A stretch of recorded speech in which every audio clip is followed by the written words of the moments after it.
Good evening, everyone. Welcome back to Podmas and happy day 3 of our Advent wine journey.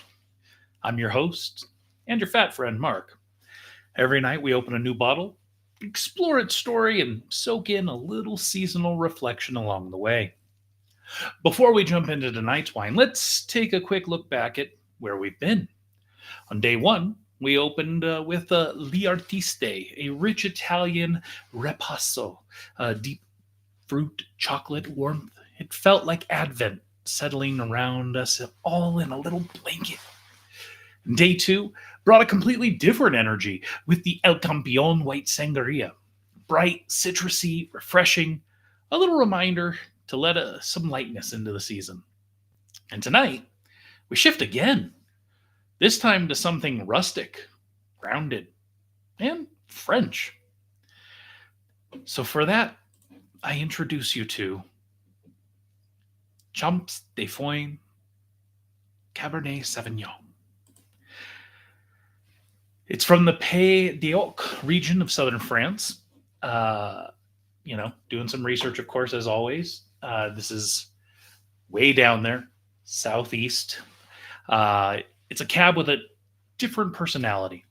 It's not bold or heavy like California. It's not rigid like a Bordeaux. Instead, it's smooth, approachable, and quietly confident.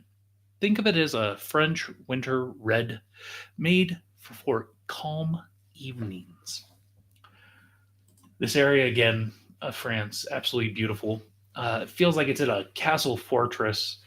You've got a beautiful little amphitheater and a cathedral, and sure enough, that castle right there in the middle of the town. Beautiful area, beautiful vineyards, just all around lovely area. So let's talk about the tasting notes. And on the nose, this is what they say.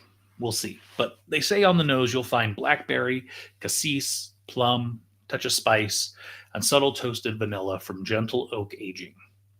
On the palate, medium-bodied, juicy and smooth, dark fruit forward without being jammy. The tannins are soft and friendly, just enough to give the wine structure.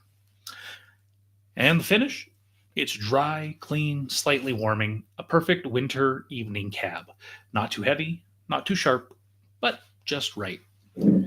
So, love the bottle. Again, little half bottle, 13.5% alcohol by volume, so a lot stronger on this one, 375 milliliter.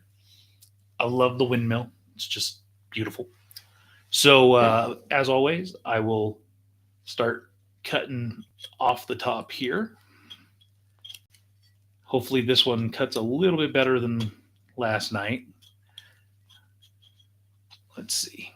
Okay, that one was nicer. And we got a nice little cork inside. So we'll get that out.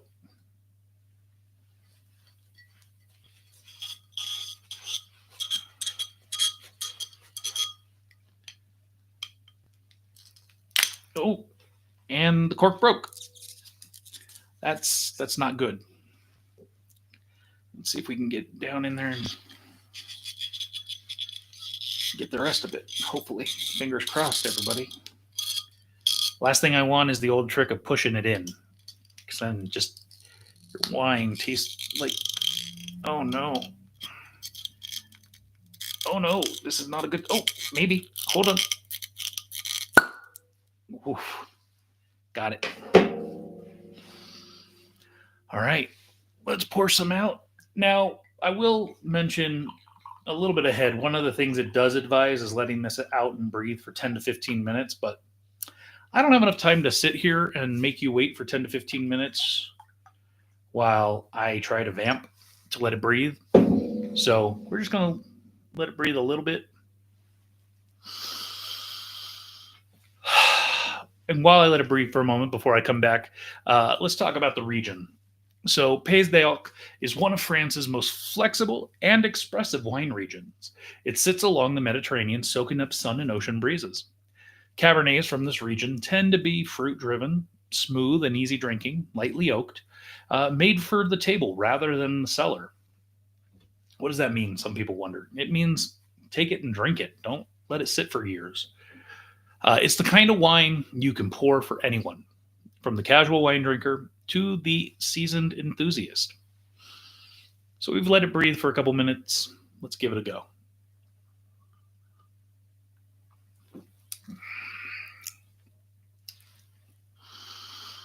So on the nose, blackberries, cassis, plum, touch of spice.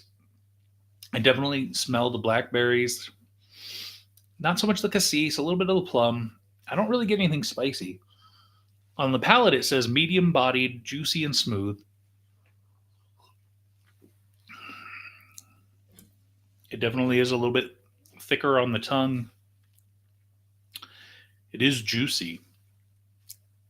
It says dark fruit forward. I get that. And the finish, dry, clean, slightly warming. I don't really get the warmth. Maybe it's like ever so slightly, but it's not really there for me. But it definitely is dry and clean. So let's talk about some food pairings, because a cab is something a lot of people tend to drink. The wine's dark fruit and subtle oak play beautifully against the char and richness. A simple salt and pepper ribeye or a garlic herb New York strip will make the black currant notes pop. Lamb chops, lamb, savory, slightly gamey flavor pairs perfectly with a French cab. Add rosemary or thyme, and you'll echo the wine's earthy undertones. A hearty beef stew or a pot roast. Slow cooked dishes bring out the warmth in this wine. Thick carrots, onions, potatoes, a rich gravy. The tannins help cut through the fat, while the fruit lifts the whole dish. A roasted root vegetable.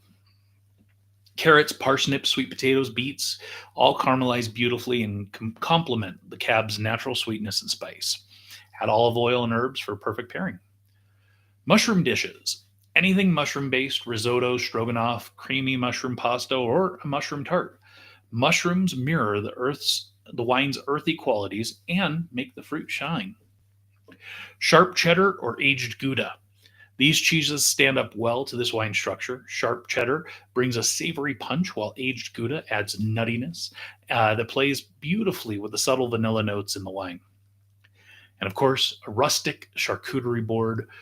Choose meats that aren't overly salty or spicy. Mild salami, prosciutto, roasted turkey slices, pate. Add crusty bread, olives, fig jam, and you've got the perfect wine night setup. And here's a small little bonus tip. This wine loves herbs. Anything with rosemary, thyme, sage, oregano become an instant pairing upgrade. As I referenced before, a serving tip, let it breathe for 10 to 15 minutes. A little oxygen helps open up the dark fruits and softens the tannins. It's not required, but probably very much going to be worth it. So as we've always done on this series, it's time for some reflection. If day one was about the warmth and day two about the brightness, then day three is about grounding. Champs de Foin translates to something like fields of hay. It evokes stillness, open landscapes, a deep breath away from the noise. Tonight's reflection. In the rush of December, find something that grounds you. A moment of quiet or warm room, a simple ritual. Even a glass of wine can become that pause. The reminder that you're allowed to slow down. Well, that wraps up Podmas Day 3. 3 wines, 3 moods, 3 steps deeper into Advent. Tomorrow, we open Day 4, and trust me, the journey keeps evolving. Another bottle, another moment, another chance to reflect. Until then, stay warm, stay grounded, and happy Podmas.